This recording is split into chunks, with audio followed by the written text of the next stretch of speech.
Hello everyone, I've decided to start off with a video of starting Warhammer 40k. Now this is assuming you've already decided to play. It's not a why you should play or the different costs and things you need in order to play.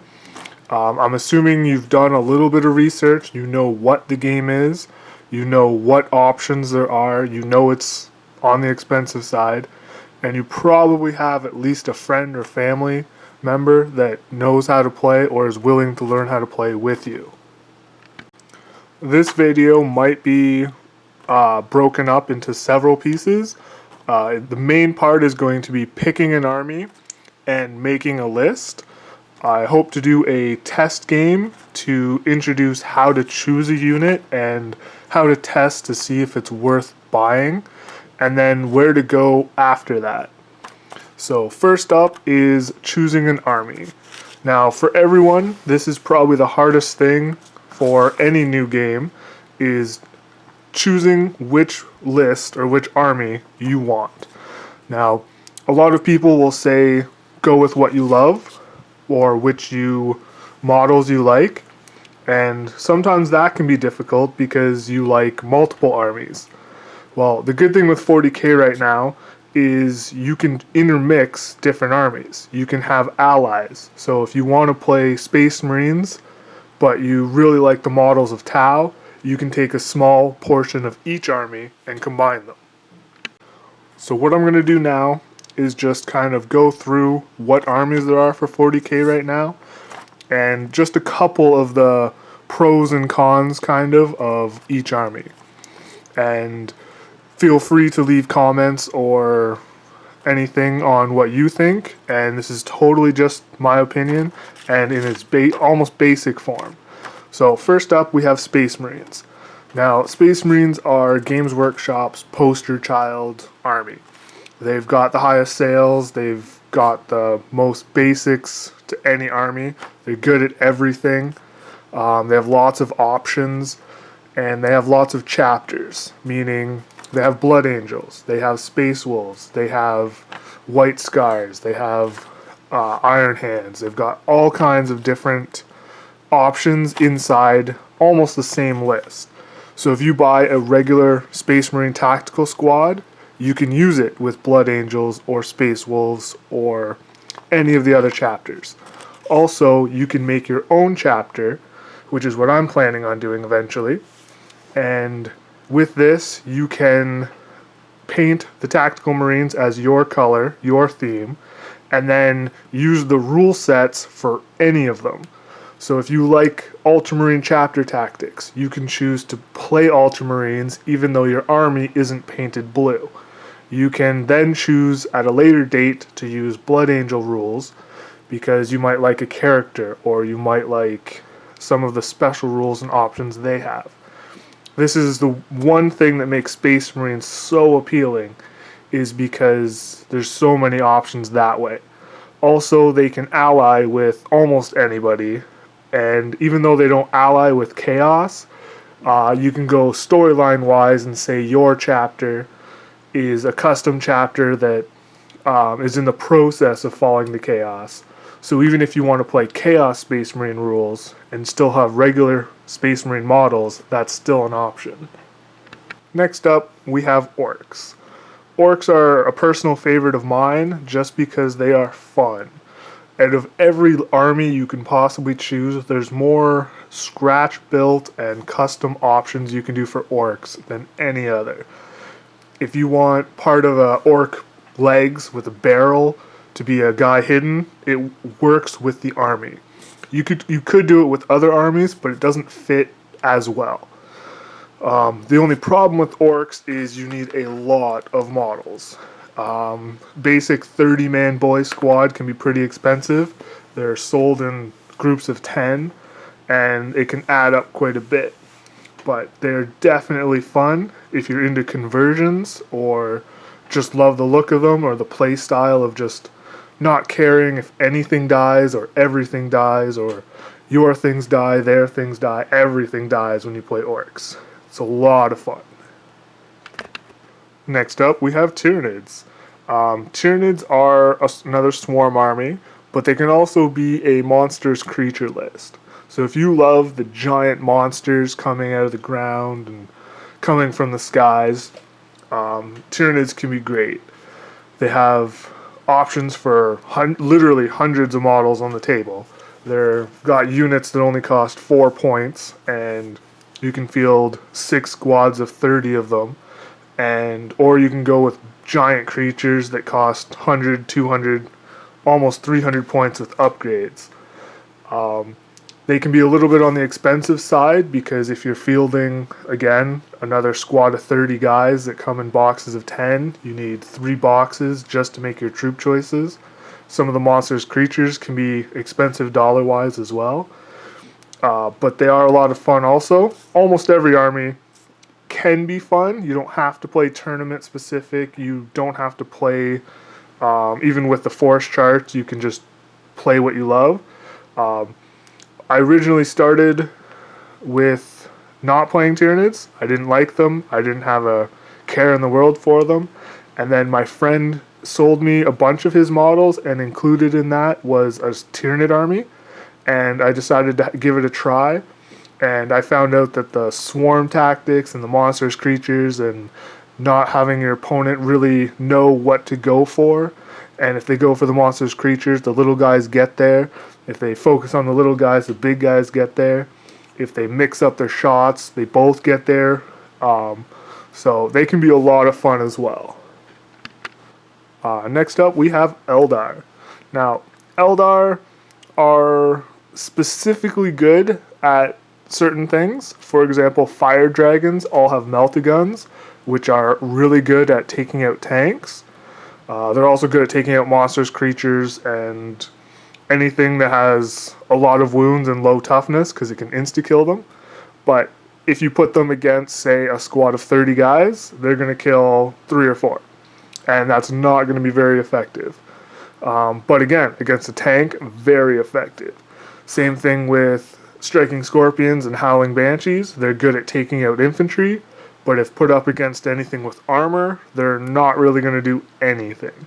Eldar currently are really good as far as tournament play because they can have cheap point cost psychers with really great powers. They can boost up your army and cause all kinds of problems for your opponents. They also have some new units like the Wraith Knight, which are really hard to kill and really maneuverable. Eldar is very maneuverable as a whole. The vehicles are very good at not dying. They have protection against shots, which basically means they can only glance them most of the time if they don't shoot more. And everything in the army is technically anti-infantry. Their basic weapon has a chance to ignore armor saves for most infantry, and they're just more or less all around good. They're specific goals for certain units, but as an all-round army, they can still take on any threat available. Up next, we have Dark Eldar. Dark Eldar, I don't know that much about. I've done a little bit of research, but since the new book came out, I haven't really had time to go through it. I know of one person in my area that plays Dark Eldar, and that's it. And I've never actually had a competitive game against them. I've only had a single team game. So it wasn't that much of a this is what they can do. And it wasn't in a tailored list form or their list designed to take out mine or anything of that sort. It was just let's play. But they are very maneuverable and they are very fast. They don't cost a lot point-wise. You can have mounted units all across the board, and they put out a lot of shots.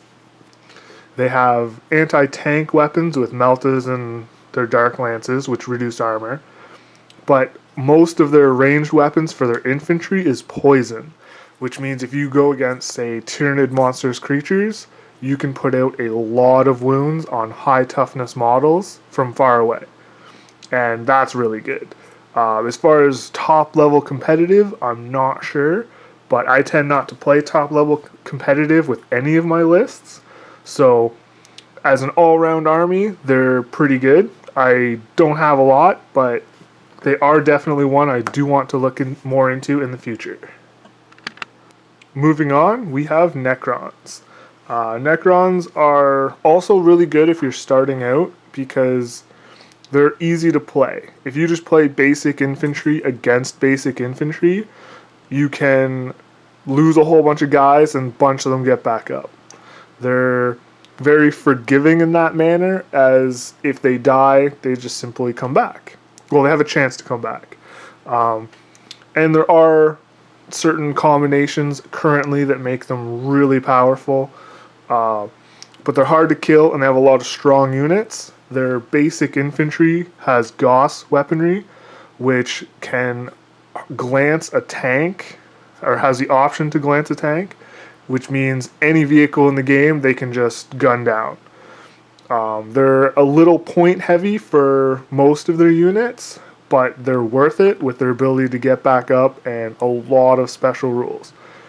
They have most of their things ignore other people's special rules, or they just have a special rule that counteracts it really well. Their ability to shoot weapons that bounce to other units is also really good, and they have just a really good survivability. Out of all the armies that I can think of, Necrons are the most survivable. Up next, we have Tau. Tau are, I guess, your samurai sort of guys, but they're technologically advanced compared to other armies. As far as game turns goes, they're known for having long range and high strength weapons. For example, Space Marines have 24 inches, strength 4. Tau have 30-inch, strength 5, which can make a big deal. Tau also have a lot of the ability to make units better. So one unit can dedicate to marking or using marker lights to light up a unit, then give another unit bonus stats against them, so they can hit better, they can ignore cover, there's multiple options. I find that Tau can be a little bit difficult to run as far as just putting models down. You need to have a bit more of a game plan in advance. So if you have a unit that's using marker lights, you have a unit that's designed to use those and not just, oh, I've got marker lights, who do I want to get better? You can do that, but I find if you have a certain purpose, it can be really powerful. Their crisis suits, being able to deep strike in and then get the bonus from the other marker lights, is really good. They also have the Riptide, which is really powerful right now, especially with the ability to take more than 2 or 3 of them. And the models look great. I mean, they're your typical mech robot style guys with long range. They just keep shooting. The only real drawback as far as gameplay goes is they're not very good in hand-to-hand. So if your opponent can close the gap really fast, they have one turn of being really effective, and then they kind of play defensively as they just try to survive. But all in all, great army. Alright, Sisters of Battle, or Adeptus Sororitas, or Witch Hunters, or whatever their name is at the time of this video. They're an interesting army. The biggest problem is obviously they're all pewter models basically. They're all direct service. You can't really have access to them. There's no starter box. There's no multi-kit. There's almost no options. And a lot of people haven't been playing them over the years compared to other armies like Space Marines. So even getting them secondhand is not exactly easy compared to getting Space Marines, for example. The book itself is on digital copy only, or it's part of a white dwarf, or it's just generally not accessible to most players. If you're just starting out, it's even harder because you have to get all of that stuff as well. Pewter models or bind cast or whatever they are also more expensive. 2 models that are metal are going to cost more than a box of 10 basic plastic multi-part kit. There's also almost no options to the builds because they're solid single pieces. As far as the army itself, I've always liked them. Their Exorcist tanks shooting D6 strength 8 shots is really good. Their Acts of Faith are kind of like psychic powers, or there's just a special ability that works for them in each of your turns. I'm not sure at the current moment if it's a random element. It used to be you'd gain like D6 faith points and be able to use them. It'd just be a counter that you use here and there. But they're really nice models if you can find them. And yeah, there's just not many people that play them currently. On to Grey Knights. Grey Knights, sorry, are expensive, but not necessarily dollar-wise. They're expensive point-wise. They're one of the hardest armies to build at a 500 or 750 point level, but they're one of the easiest to build at a 2000 or 2500 point list, simply because you can give them a whole bunch of upgrades that make them really hard to kill and really strong, really adaptable at killing other things. The current formation, being able to deep strike turn 1 is really powerful, or roll for reserves turn 1. They're not, yeah, like I said, they're not exactly very good in smaller point games if you're using the typical Grey Knight style. So using Terminators or Paladins or going really psychic heavy doesn't really work at low point. But high point, every unit is almost a psyker.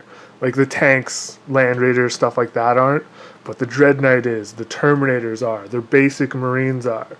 They can generate a lot of dice and have access to the abilities that make them go well with each other, being rerolls or force weapons or whatever.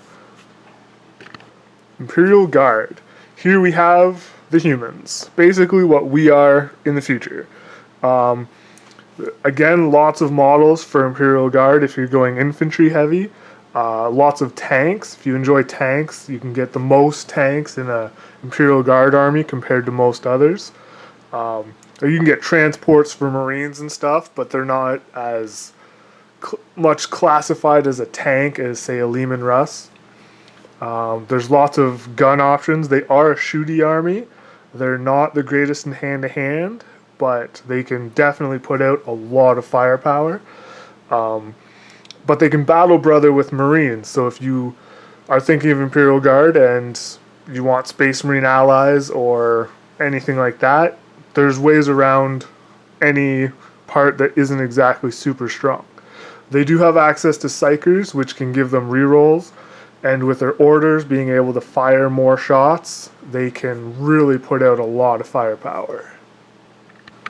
Chaos Space Marines. They've got a lot of powerful options. Their Demon Princes are really good. Their Sorcerers are really good. Their Lords are really good. They're fairly cheap. You can give them bikes. You can give them marks. There's a lot of options to do as far as modeling. If you want to make them Nurgle, you can green stuff all kind of bits on them. You can give them all kind of weapon options.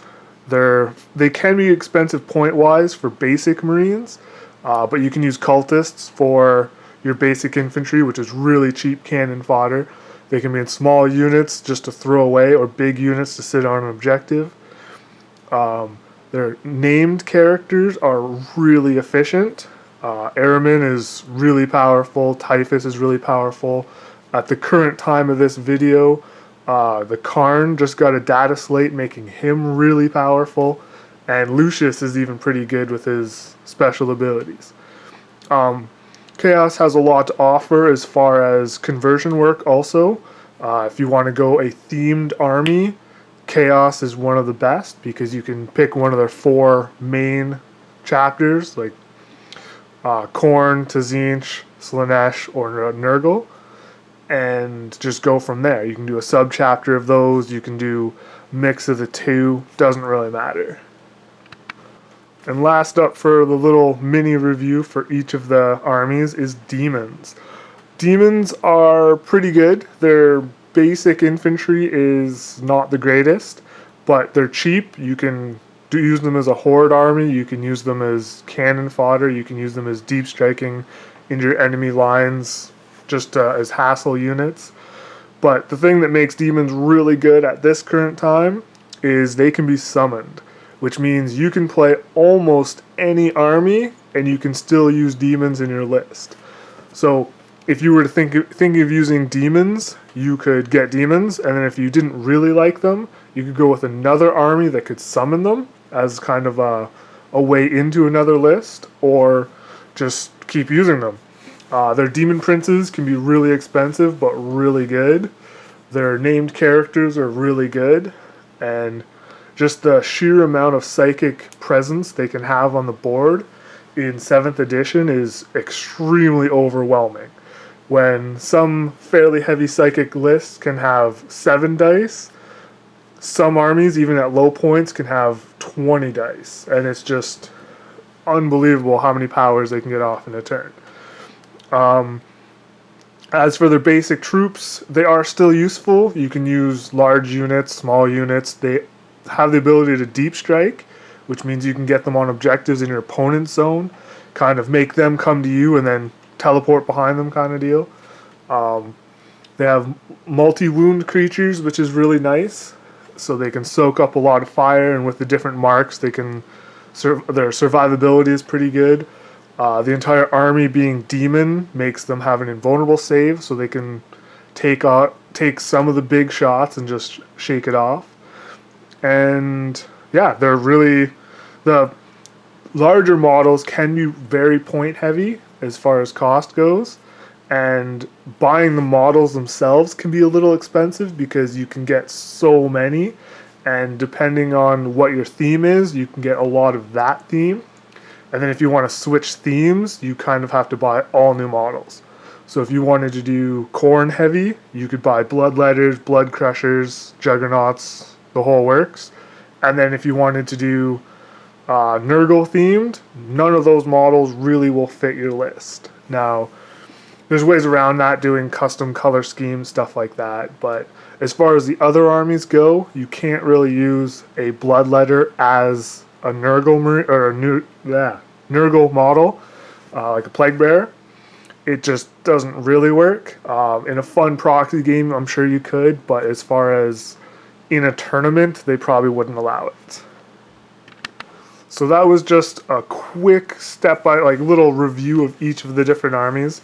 This is by no means this is what you should do, this is what you shouldn't do. Kind of gave a little, not really hate towards some armies, but a little frustration, I guess. There's a couple that just every time I go up against them, win, lose, or draw, it's not as much fun because of certain abilities. But there's only some of the options. I'm not comparing troop units to see which one's the best or which one has the most potential in game or anything like that. And basically, when choosing an army, the end result should definitely be the models that you like.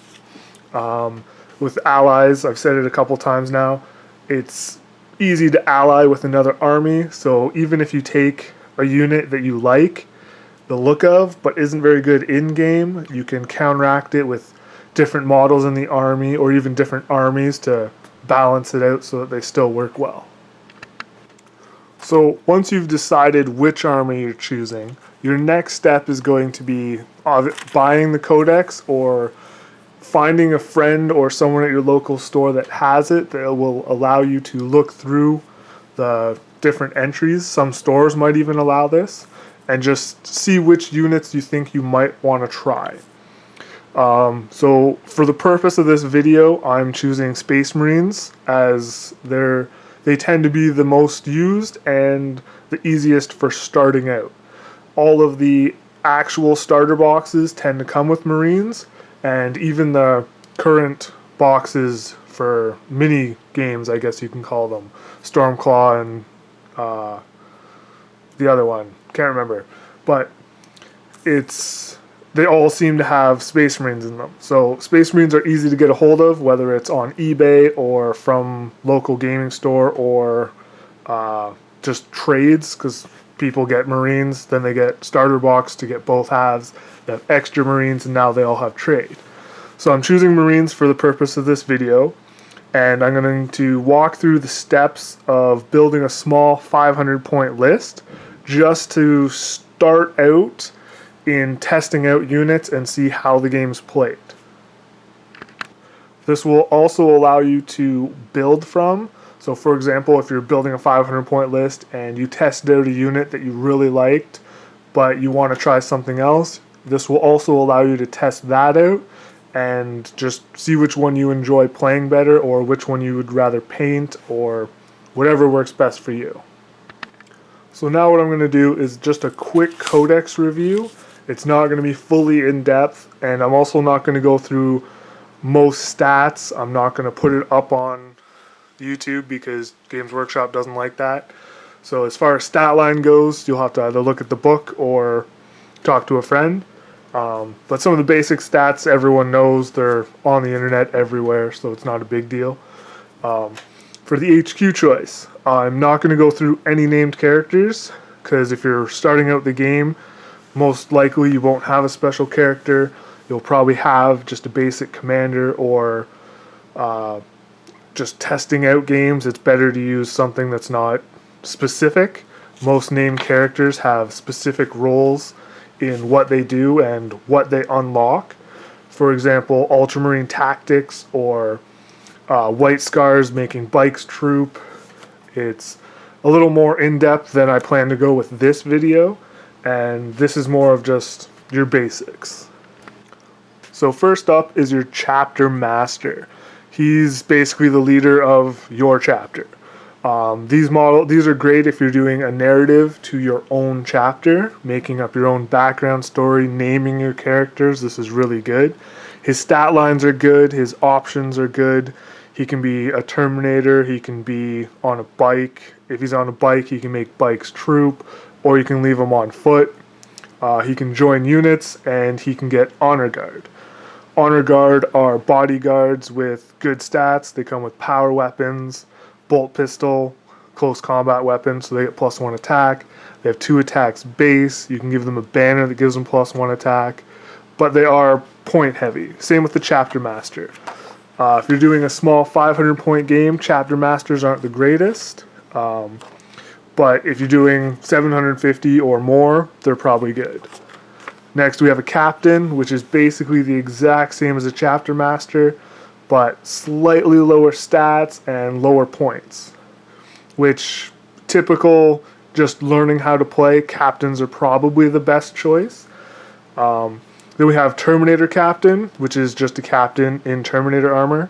I honestly don't know why it's a separate entry in the codex, but it is. Command Squad is Honor Guard, basically without power weapons, and with a 3-up save instead of a 2+ save, making them veterans. Next up we have Librarians, which are really powerful. Their base points are really good for what you get. You can upgrade them to be a level 2. They come with force weapons and psychic hoods, so they're able to deny other psychers well, and they're able to use psychic powers to increase and benefit the rest of your army. But if you're just learning the game, probably using psychic powers, you might want to hold off at least for a couple test games, which I'll get into later. Then my next battle report will actually be a test game battle report. I'll get into that later. So the next option is a chaplain. Chaplains are pretty good. They're almost the same as a captain, except they give bonuses to the unit they're with, allowing them to re-roll on the turn they charge. And then we have Master of the Forge and Tech Marines. If you're doing vehicle heavy, these are really good choices. Tech Marines you can use for every HQ choice you take, regardless of what they are, other than other Tech Marines or Command Squads. So if you took a Master of the Forge in a tank heavy list, you could put him in a tank and he has a chance to repair it, which is really nice. He also comes with a 2+ save and a power fist with his little harness, which is really nice. And his points cost is really good. Up next, we have troop choices. Now, troop choices for Space Marines are pretty typical. You have your basic tactical squad, which are Space Marines, and you have your scouts. Both are good, definitely in different situations. Tactical Marines are Space Marines. They're your basic of everything. They have good stat lines, good saves, good weapons. You can give special weapons to the unit to make them more geared towards a specific goal. You can give them melta gun for taking out tanks, plasma gun for taking out monstrous creatures or terminators, flamers for taking out infantry. They're your basic all-round unit. Scouts are a little bit weaker.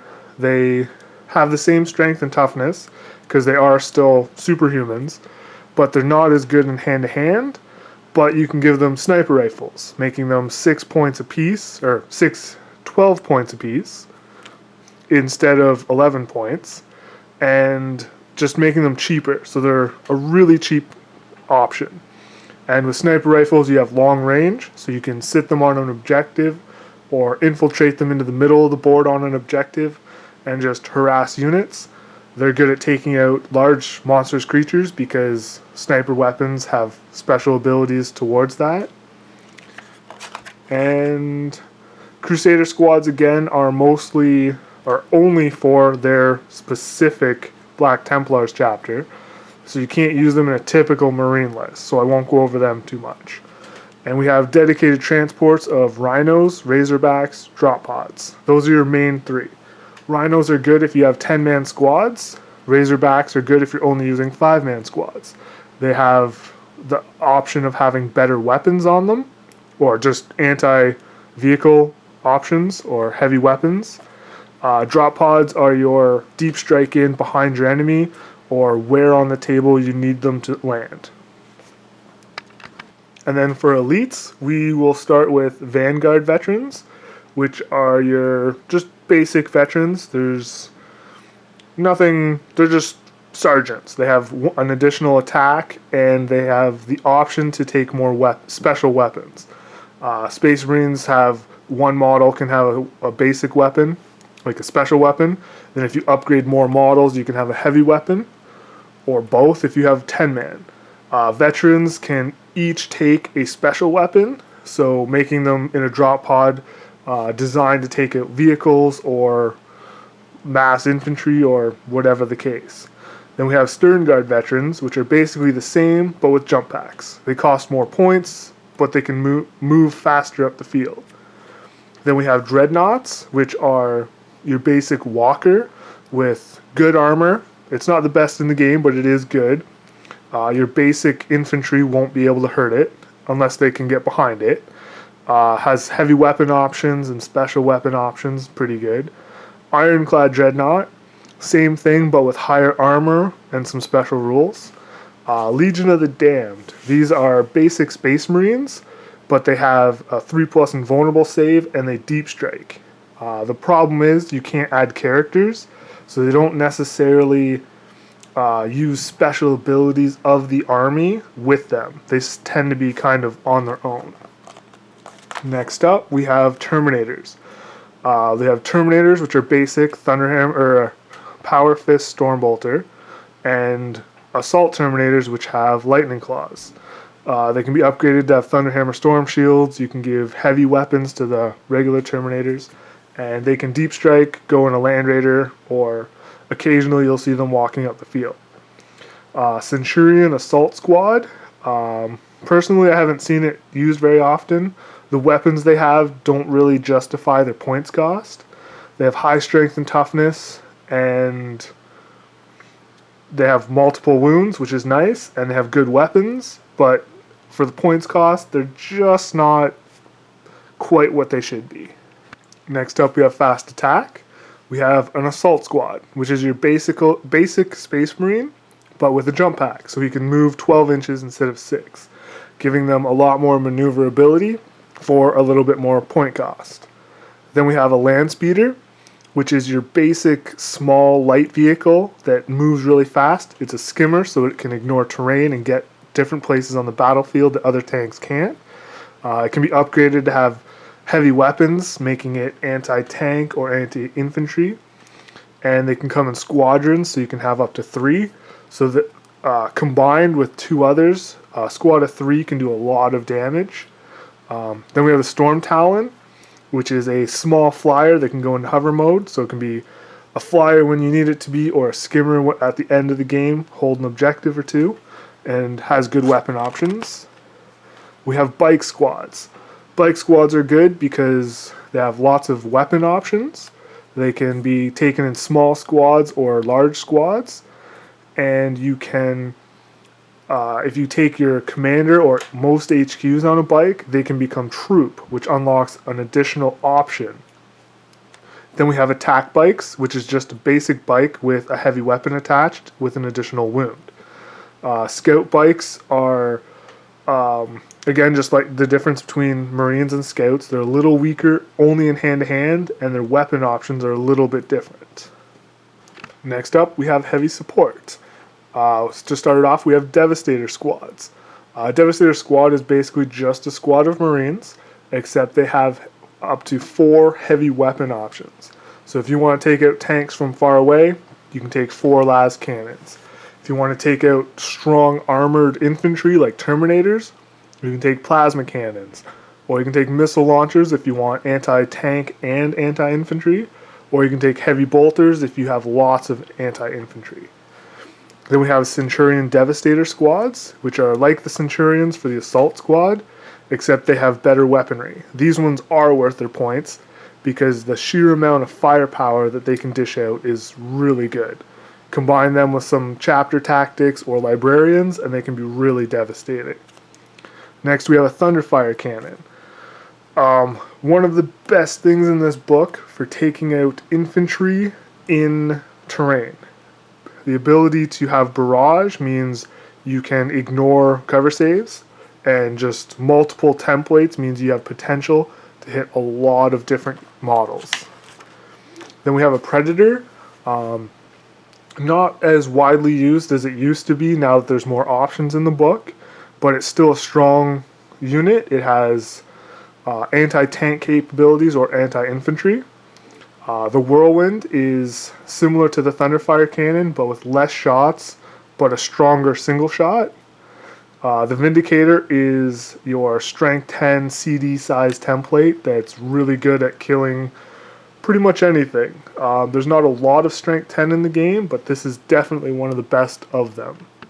Next up we have the Hunter, which is one of the newest vehicles along with the Stalker. They're mostly designed for taking out flyers, a much needed thing for the Space Marine Codex, because for the exception of their flyers, they don't really have much to take them out. Land Raiders are good. There's not much to say. They have armor 14 all around. Some armies like Tyranids and Orcs have almost no way of dealing with their armor unless they get into hand-to-hand, with the exception of a couple units which you can then focus on and eliminate. They have transport capacity. They have good weapon options. They are point heavy. They come in at 100 points more than any other Space Marine tank in the Codex, but they're definitely worth it and really strong.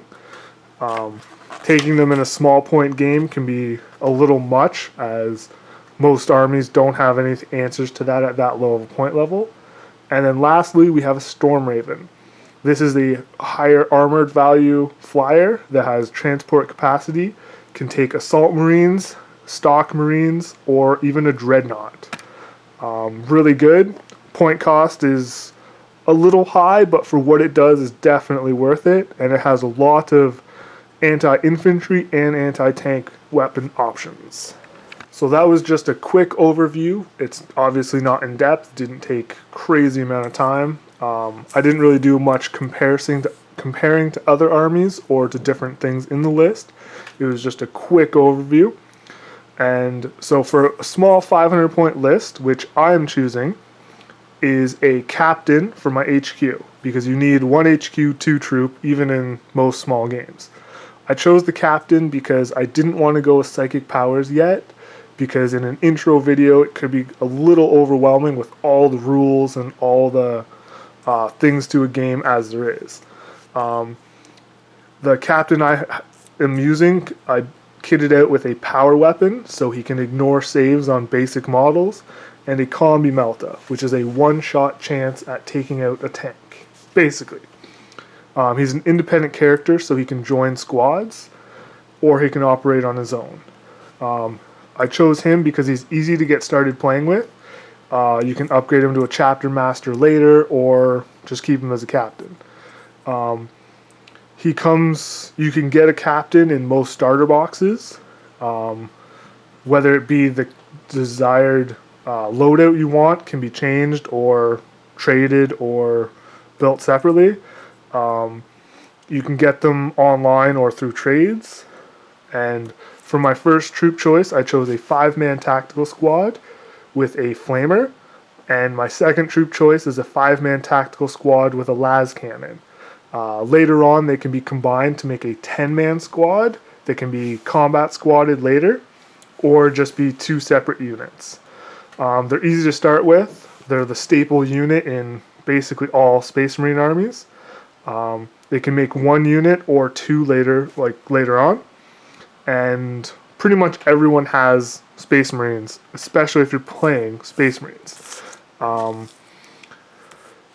Again, they're just the basics. Then I chose a landspeeder with a Typhoon missile launcher. It's designed to move around the board quickly, get behind enemy vehicles. The 2-shot missile launcher is designed to take out light vehicles or take out infantry using the blast. Later on, you can also upgrade it to be a squadron of 3, so you can have 6 missiles instead of 2. Or you can take multiple units of 1 and just send them everywhere. And then to fill out the points, I'm going to use a Legion of the Damned. Their ability to deep strike is really good. They're very survivable against strong weapons with a 3+ invulnerable save. And I'm choosing to give them a melta gun and a multi-melta. This means they're very good at taking out strong armored tank. So in case I come up against a Land Raider or basically any vehicle, they can deep strike in, target the Land Raider or vehicle, destroy it. And most importantly for their purpose is they ignore cover. So their bolters can ignore cover to kill Orcs or Tyranids or Imperial Guard, and the meltas can ignore cover on skimmers for Eldar, Tau, any other army that uses those. So the reason why I chose this as my 500-point starter list is because it gives a decent amount of anti-everything. It can take out tanks, it can take out skimmers, it can take out basic infantry. It has a little bit of maneuverability with the landspeeder. I can drop in behind my enemies with the Legion of the Damned. I can stay in my zone with the Tactical Marines with the las cannon. And it's a good start. You can increase the Marines, you can increase the Legion of the Damned, you can increase the landspeeders. There's just options to go and expand with. As far as colors, I've always loved Blood Angels, but I've never really been big on their codex. So going through the codex, I saw Angels and Carmine. They have a storyline that interests me. So I've decided my chapter, name hasn't been fully decided yet, is going to be a sub-chapter of the Angels and Carmine, which are a sub-chapter of Blood Angels. But as far as gameplay goes, I'm just simply playing with Red Marines that use Ultramarine tactics. The good thing about Marines is, or Games Workshop, is you can paint your models whatever color you want to paint your models. You don't have to go with their color scheme, anything like that. You can use their symbols, you can do whatever you want to do. The main thing is it's still a game and it's designed to have fun. As far as tournaments go, it's my own chapter and I'm simply using whatever specific chapter tactics or codex rules I choose at the time. My main color scheme is going to be a red with a bone color, as it's basically offset color, just to kind of make the red stand out more, and black. So you can use, when you're choosing your chapter, or however you decide to go about it. You can use internet, go online, look for custom chapters, look for Forge World chapters, sub chapters, anything. There's lots of resources available. There's information in the codexes and all over the place. So that's it for this video. My next video, I will be doing a 500 point test game. This is for players who are brand new to the game. If you're a veteran to the game, this video probably isn't that useful to you. And the next one probably won't be either. The next video is going to be the absolute basics on, and the main focus is going to be how to pick a unit that you want to test and how to use it so that you can find out if you want to buy it before you go out and spend the money on it. So that's it for this video, and the next battle report, I guess you can say, will be coming soon. Thanks, goodbye.